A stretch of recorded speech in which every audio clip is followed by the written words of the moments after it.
On this channel, we try and show how ordinary people can get the most out of AI. In previous videos, we have shown how it can help find a location for a holiday and help in the process of applying for a job. But there are some things it is probably not wise to use AI for. To understand why you should be choosy when it comes to using AI, let's explain how these AI systems work. Let's say I'm a lawyer for a footballer. I will craft a contract for my client that should protect his rights and income. But I know that if I get this wrong, he may sign a contract that lasts several years but puts him at a disadvantage. As a human, I will probably produce a first draft of the contract. I know what I don't know, so I may look up some recent changes to the regulations or dig out a previous contract for another client to check that I have structured the deal appropriately. Following a first draft, I will probably revisit it, correct some errors, rephrase some sections, and I might ask a colleague to check the draft over.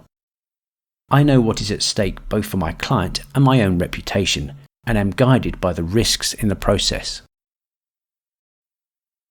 An AI tool works very differently. For example, if you ask it a question, it will draw from the language used in the question to obtain some context. When you ask, when was St Paul's in London built, it will determine that the context is most likely referring to St Paul's Cathedral in London, and will respond with, St Paul's was opened in 1710. AI tools are highly effective at processing language and generating sequences of tokens or words that produce understandable sentences. In response to an instruction, an AI will decide on the context or subject of the conversation, draw on the facts it knows about the subject, and the correct words to use in sequence to form sentences in its reply.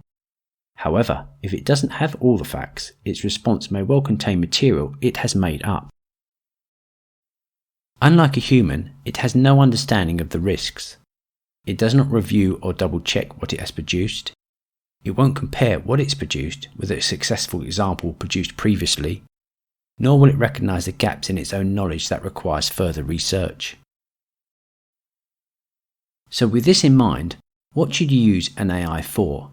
And when should you think twice before using an AI instead of a human? When the stakes are low, you should be comfortable using an AI. For example, asking for some background information about a holiday resort, or what is the primary ingredient in a dish in a type of cuisine. Also, AI tools have demonstrated how good they are at generating suggestions, such as messages for greeting cards, or crafting emails, or writing a covering letter. But for high-stakes situations, I would not recommend using AI. As we have explained, as they are simply generating tokens to form sentences and may make things up, it is unwise to use them for medical diagnosis or related clinical decisions around taking new treatments when you are already on medication. Instead, ask a doctor. I would not use it to draw up contracts or documents where the quality and thoroughness will determine your legal protection. Nor would I recommend you use it when seeking guidance around making significant investments or undertaking some trading activity.